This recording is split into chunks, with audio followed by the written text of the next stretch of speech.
Hello friends, आप सभी को नमस्कार। मैं हितेश कुमार एक बार फिर से आप सभी का ज्ञानकोश यूट्यूब चैनल में स्वागत करता हूं। आज हम हिंदी के अंतर्गत अगला टॉपिक पढ़ेंगे, संज्ञा। तो आज की वीडियो में हम संज्ञा से संबंधित पूरी जानकारी विस्तार पूर्वक पढ़ेंगे। संज्ञा के कितने भेद हैं, सभी भेदों का एक दूसरे के साथ कंपैरिजन करेंगे ताकि कंपैरिजन से हम उस चीज को अच्छे से समझ पाए। तो सबसे पहले बात करते हैं हम संज्ञा की।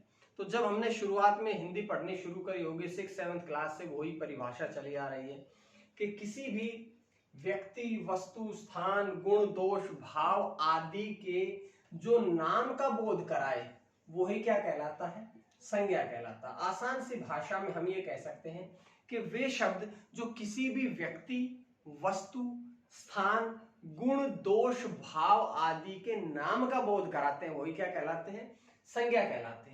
अब ये परिभाषा तो हमने रटते रटते आए हैं, लेकिन अब हम थोड़ा सा इस परिभाषा को और डीपली पढ़ेंगे। देखो, संज्ञा शब्द के बारे में जब हम पढ़ते हैं तो बहुत बार पिछली एग्जाम्स में, पिछली परीक्षाओं में आप लोगों ने देखा होगा कि बहुत बार पूछते हैं कि संज्ञा शब्द का संधि विच्छेद कीजिएगा। तो संज्ञा को हम ये पढ़ेंगे सम म हलंत है, अर्थात म जो है वो स्वर रहित है। सम प्लस ज्ञा, ये इसका संधि विच्छेद होगा। और सम प्लस ज्ञा अगर संज्ञा का संधि विच्छेद है तो हम अगर यहीं से इसका अर्थ निकालें, सम ज्ञा अर्थात जो सही व्यक्ति, वस्तु, स्थान या सही नाम का बोध कराए वही क्या कहलाएगा? संज्ञा। तो ये एक बात और थी। एक बहुत बार एग्जाम में पूछते हैं कि संज्ञा शब्द जो है, इस संज्ञा शब्द का शाब्दिक अर्थ क्या है? शाब्दिक मतलब कि संज्ञा है, इसी शब्द का अर्थ क्या है? तो संज्ञा शब्द का अर्थ क्या होता है? नाम। दो चीजें हमने पढ़ी है। परिभाषा हमने शुरू से पढ़ते आ रहे हैं 6-7 क्लास से, लेकिन हमने अब दो चीजें नहीं पढ़ी है। क्या? कि संज्ञा शब्द का शाब्दिक अर्थ क्या है? नाम। पिछली परीक्षाओं में आप लोगों ने देखा है कि ऐसा पूछते हैं। दूसरा है कि संज्ञा शब्द का संधि विच्छेद क्या है? कि सम प्लस ज्ञा अर्थात जो सही शब्द का या सही नाम का या सही व्यक्ति का या सही वस्तु का बोध कराए वही क्या कहलाएगा? संज्ञा कहलाता। आसान सी बात थी, परिभाषा थी इतनी सी। उसके बाद हम इसको आगे बढ़ाते हैं। तो जैसे ही हम इसको संज्ञा के परिभाषा पढ़ने के बाद आगे बढ़ते हैं तो अगला प्रश्न पूछा जाता है कि संज्ञा के भेद कितने हैं? तो संज्ञा के 5 भेद हैं। सबसे पहला कौन सा है? सबसे पहला है व्यक्तिवाचक संज्ञा। व्यक्तिवाचक के बाद कौन सा आता है? जातिवाचक संज्ञा। जातिवाचक के बाद तीसरा कौन सा आता है? भाववाचक संज्ञा।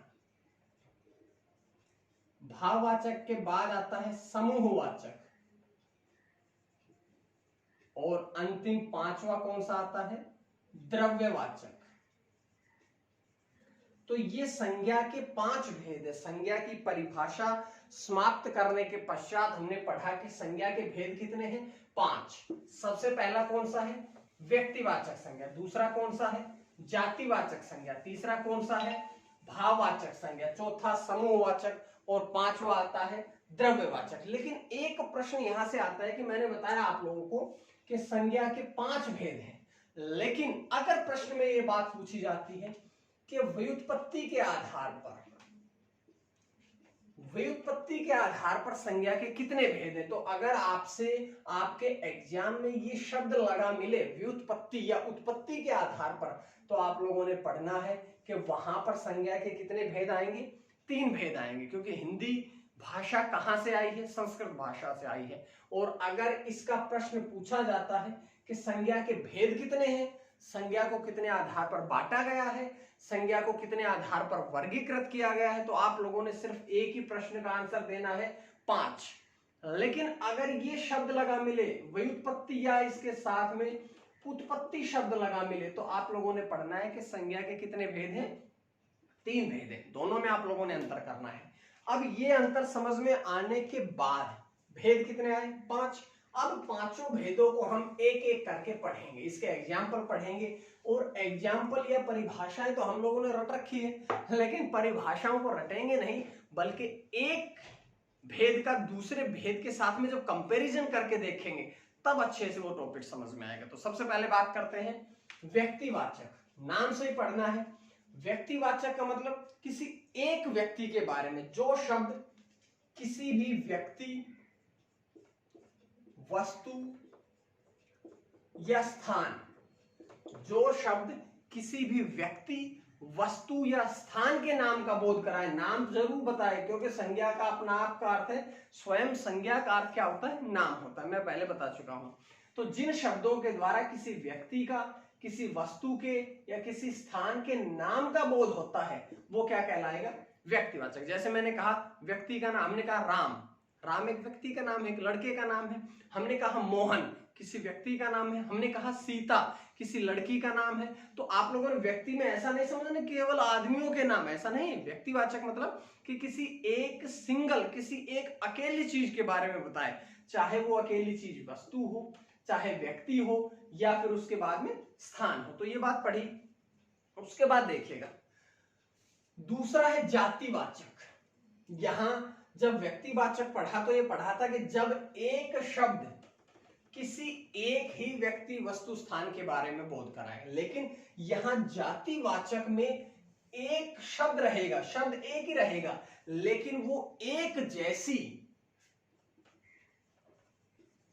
सभी वस्तुओं का बोध कराएगा। एक शब्द जब एक व्यक्ति, वस्तु, स्थान का बोध कराए तो कौन सा था, व्यक्तिवाचक। लेकिन जब एक शब्द एक जैसी सभी व्यक्तियों का बोध कराए, सभी वस्तुओं का बोध कराए, सभी स्थान का बोध कराए, तो वो क्या कहलाएगा, जातिवाचक। जातिवाचक मतलब एक जैसी, या इसे कह सकते हैं एक ही प्रजाति के बारे में बोध कराएगा, वो क्या कहलाएगा, जातिवाचक। अब मैं थोड़ा एग्जाम्पल से क्लियर करता हूं। दोनों में अंतर जो है, व्यक्तिवाचक में और जातिवाचक में, दोनों में अंतर मैं आप लोगों को एग्जाम्पल से क्लियर करता हूं। जैसे हमने कहा नदी, के नदी का अर्थ क्या हुआ, नदी मतलब पानी बहे। भाई एक नदी का अर्थ क्या है।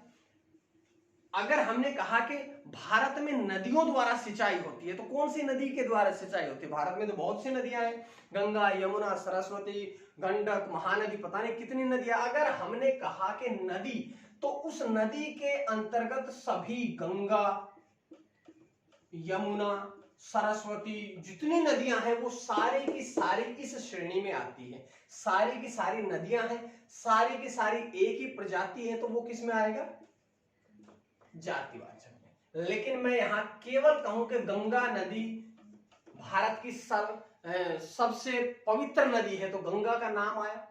गंगा का जैसे नाम आया तो आपके दिमाग में, मस्तिष्क में सिर्फ एक ही तस्वीर छपी, केवल गंगा की। हमने कहा कि लड़के खेल रहे हैं और मैंने कहा कि मोहन खेल रहा है। लड़के मतलब कि इन लड़कों में मोहन, सोहन, राम, श्याम, सीता, गीता सब शामिल है। लड़के में तो लड़के, सीता, गीता लड़कियों में शामिल होंगे।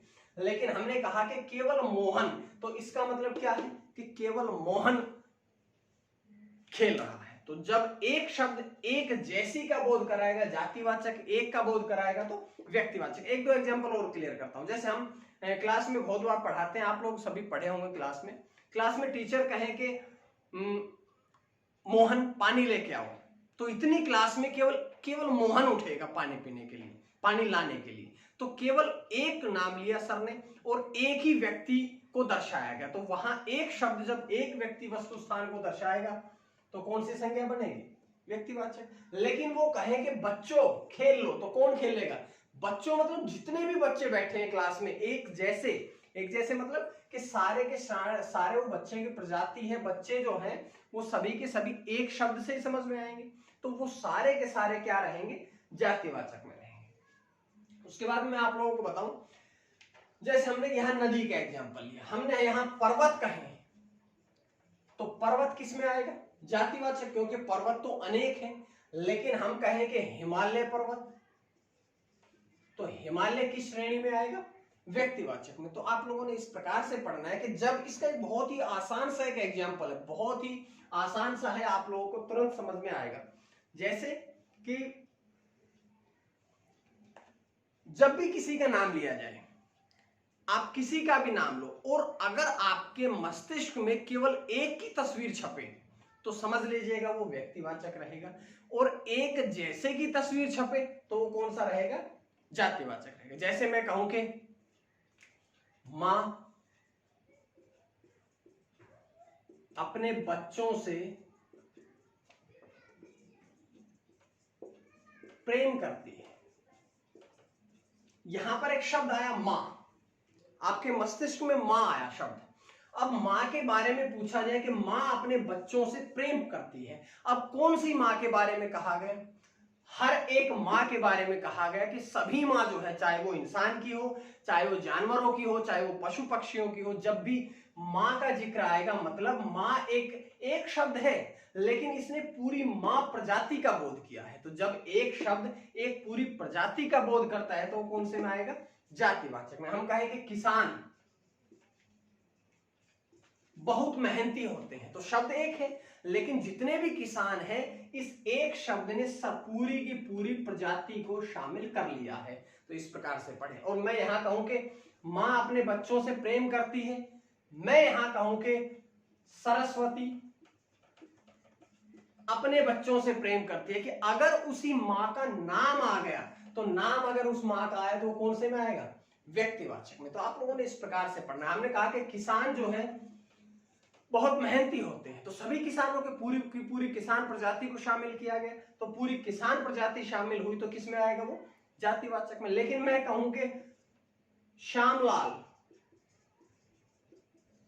बहुत मेहनती है, तो जब उस एक किसान का नाम आया तो वो कौन से में आएगा, व्यक्तिवाचक में आएगा। तो आप लोगों ने इस प्रकार से पढ़ना है कि व्यक्तिवाचक एक शब्द एक व्यक्ति का, एक वस्तु का, एक उसका बोध कराएगा, व्यक्तिवाचक। जातिवाचक में जब एक शब्द रहेगा लेकिन एक जैसी सभी व्यक्ति वस्तुओं के बारे में बोध कराएगा तो वो कौन से में आएगा, जातिवाचक। अब कुछ चीजें हैं जो व्यक्तिवाचक के अंतर्गत आती है और जातिवाचक के अंतर्गत, तो मैं बताता हूं। जैसे हम कहें कि दिशाओं के नाम, बहुत इंपॉर्टेंट,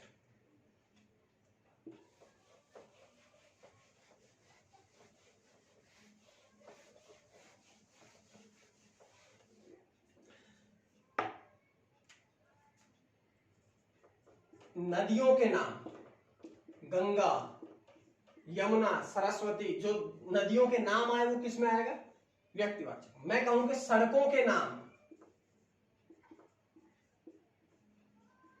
महात्मा गांधी मार्ग, राम तट, इस प्रकार जब भी किसी सड़क का नाम बताया जाएगा, एमजी रोड,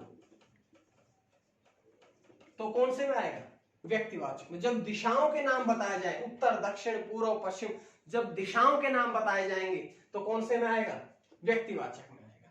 जब आपसे कहा जाए कि सागरों के नाम बताए, हिमालय पर्वत, वो तो पर्वत की श्रेणी में आया, जैसे हिंद महासागर, महासागरों के नाम आए, प्रशांत महासागर, महासागर, जब नाम आएगा तो कहां पर शामिल किया जाएगा, व्यक्तिवाचक में शामिल किया जाएगा। जैसे आप लोगों से कहा जाए समाचार पत्रों के नाम, पुस्तकों के नाम, जैसे हम कहें श्रीमद् भागवत गीता पुस्तक का नाम है, कुरान पुस्तक का नाम है, बाइबिल पुस्तक का नाम है। तो जब पुस्तकों के नाम आएगा वो भी किस में आएगा, व्यक्तिवाचक में आएगा। और जब भी त्योहारों के नाम पूछे जाते हैं, समाचार पत्रों के नाम पूछे जाते हैं, तो ये सारे के सारे किस में आते हैं, व्यक्तिवाचक में। जब किसी चौराहे का नाम पूछा जाए, चौक का नाम पूछा जाए, चांदनी चौक, कहां आएगा, व्यक्तिवाचक में आएगा। इतना सा आप लोगों ने समझना है। तो जब चौराहे, चौक आदि का नाम पूछा आता है तो किस में आता है, व्यक्तिवाचक में। उसके बाद में बात करी थी हमने जातिवाचक की, तो जातिवाचक में जितने भी सगे संबंधी हैं वो सारे किस में आएंगे, जातिवाचक में। जैसे पूछा जाए चाचा, ताऊ, मामा, फूफा, सब के सब कहां आएंगे, जातिवाचक में आएंगे। उसके बाद अगर पूछा जाए व्यवसाय के नाम, जैसे डॉक्टर, चोर, ठग, इस प्रकार के, वकील, टीचर, अध्यापक, ये सारे के सारे किस में आते हैं, जातिवाचक में आते हैं। जब भी आपसे पशुओं के बारे में, पक्षियों के बारे में आता है वो भी कहां पे आता है, जातिवाचक में आता है। उसके बाद ये सारे भी जातिवाचक में। उसके बाद वस्तुओं के नाम, जैसे मेज, कुर्सी, ये सारे के सारे किसमें आएंगे? जातिवाचक। क्योंकि जब वस्तुओं के नाम आएंगे वो भी किसमें शामिल करेंगे हम? जातिवाचक में। उसके बाद जो बहुत इंपॉर्टेंट कि जो प्राकृतिक आपदाएं हैं, प्राकृतिक आपदाएं,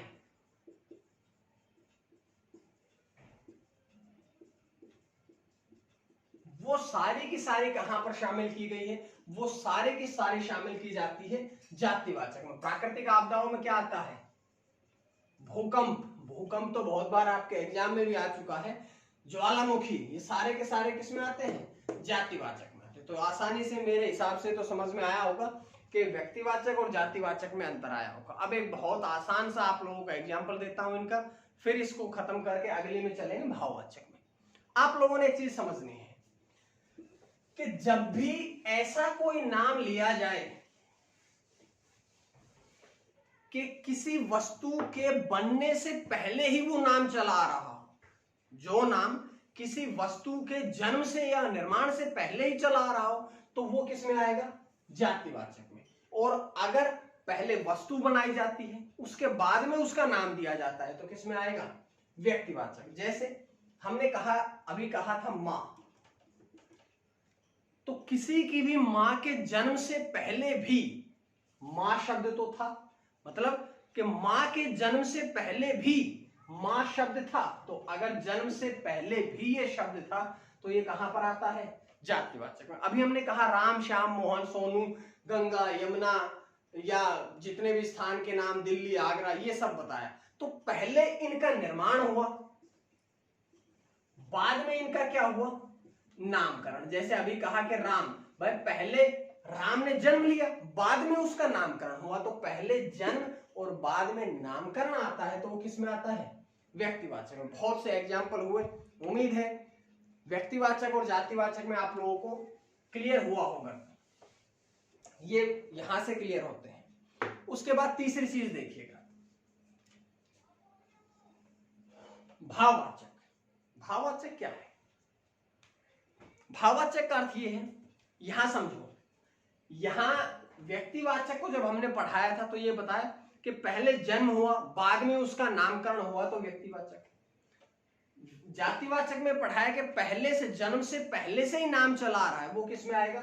जातिवाचक में। और एक आसान सी परिभाषा है कि वैसे तो हमने ये पढ़ी है कि गुण दोष, किसी भी गुण, किसी भी व्यक्ति या वस्तु के गुण, दोष, भाव आदि को जब दर्शाया जाता है तो वो कौन सा कहलाता है? भाववाचक। अब यहां से एक चीज आपने समझनी है कि जब किसी व्यक्ति, वस्तु, स्थान के गुण, दोष, भाव को दर्शाया जाए वो कौन सा है?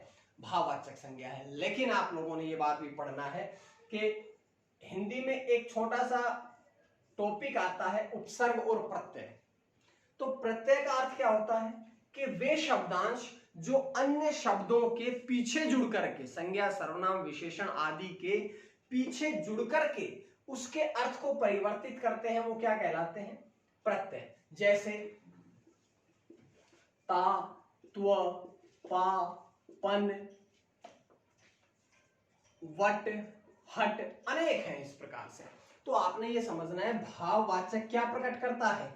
गुण, दोष एवं भाव को। लेकिन एक आसान सी इसकी समझने के लिए है कि जिन शब्दों के पीछे क्या लगे हो? प्रत्यय लगे हो, वो क्या कहलाते हैं? भाववाचक संज्ञा। एक चीज और बताता हूं यहां इसको समझने के लिए कि जब आप किसी, कोई नाम लिया जाए, कोई शब्द बताया जाए आपके सामने और आप उस शब्द को स्पर्श न कर पाए, जैसे आपसे कहा जाए मानवता, क्या आप मानव, हाँ मानव को तो आप स्पर्श कर सकते हैं, लेकिन इसके पीछे ता प्रत्यय जुड़ा और क्या बन गए? मानवता। क्या आप मानवता को स्पर्श कर सकते हैं? नहीं कर सकते। आपसे कहा जाए क्रोध, क्या आप क्रोध को स्पर्श कर सकते हैं? नहीं कर सकते। अब ये तो जिनको आप स्पर्श ना कर सके वो किस में आएगा? भाववाचक संज्ञा में। अब इसके बाद देखिएगा, ये हमने बताया था आप लोगों को प्रत्यय, तो प्रत्यय से पढ़िएगा कि ता, यहां पढ़ा ता, मानव से क्या हुआ? मानवता। दास से क्या हुआ? दासत्व।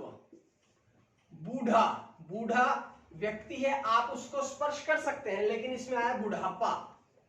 क्या आप बुढ़ापा को स्पर्श कर सकते हैं? आपसे पूछा जाए कड़वाहट, क्या आप कड़वाहट को स्पर्श कर सकते हैं? नहीं कर सकते हैं। तो आप लोगों ने ये पढ़ना है कि भाववाचक संज्ञा का अर्थ है कि वे संज्ञाएं, वे नाम जो गुण दोष भाव को प्रकट करती हैं। ये तो परिभाषा है, लेकिन आपसे कहा जाए कि भाई हमने तो समझना है, तो ये समझो कि जब एक नाम केवल एक व्यक्ति वस्तु को दर्शाए, व्यक्तिवाचक, जब एक नाम एक जैसी सभी को दर्शाएगा वो क्या आएगा? जातिवाचक। जब एक नाम जिसको आप स्पर्श ना कर सकें, पहली बात। दूसरी बात ये कि जिनके साथ में क्या लगे हों? प्रत्यय लगे हों, वो क्या कहलाएगा? वो कहलाएगा भाववाचक। तो ये दोनों चीजें पढ़ी, तीनों आए। उसके बाद चौथा एग्जाम्पल और देखें, चौथा इसका भेद।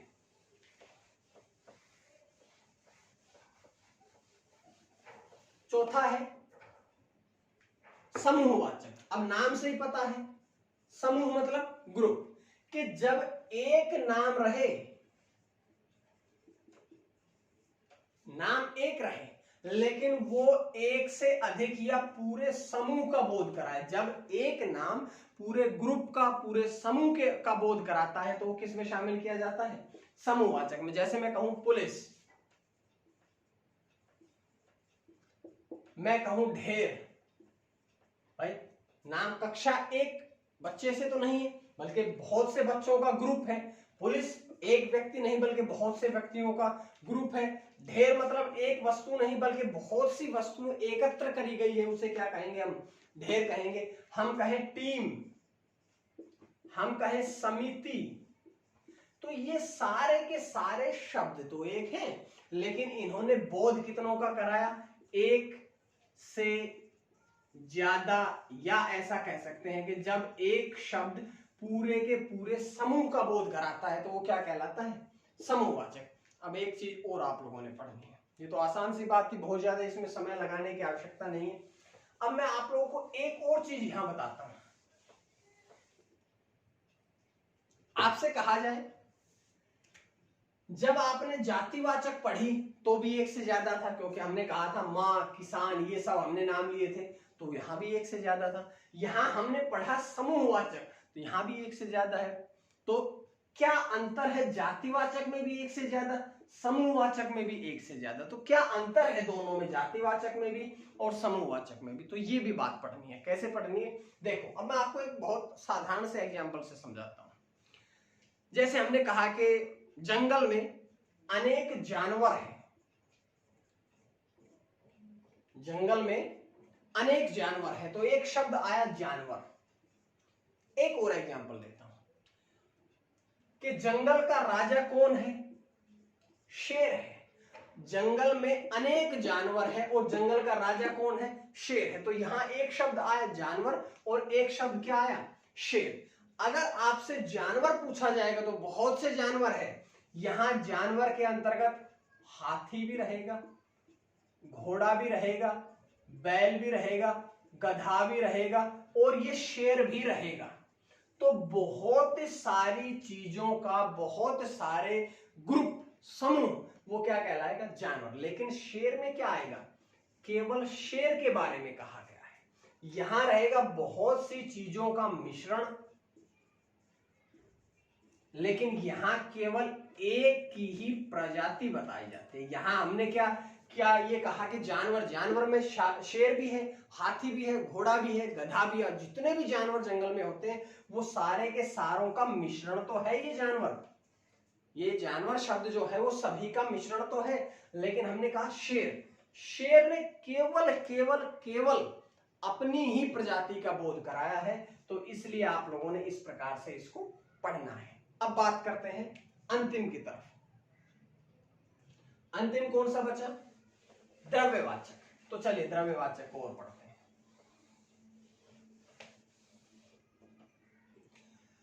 अब देखो, सबसे पहले तो बचा क्या क्या है भाई? यहां सिंगल व्यक्ति आ गया, यहां प्रजाति आ गई, यहां स्पर्श कर सके ना स्पर्श ना कर सके वो सारी चीजें आ गई, यहां पूरा ग्रुप आ गया, पूरा समूह आ गया। अब कौन सी चीजें बची हैं?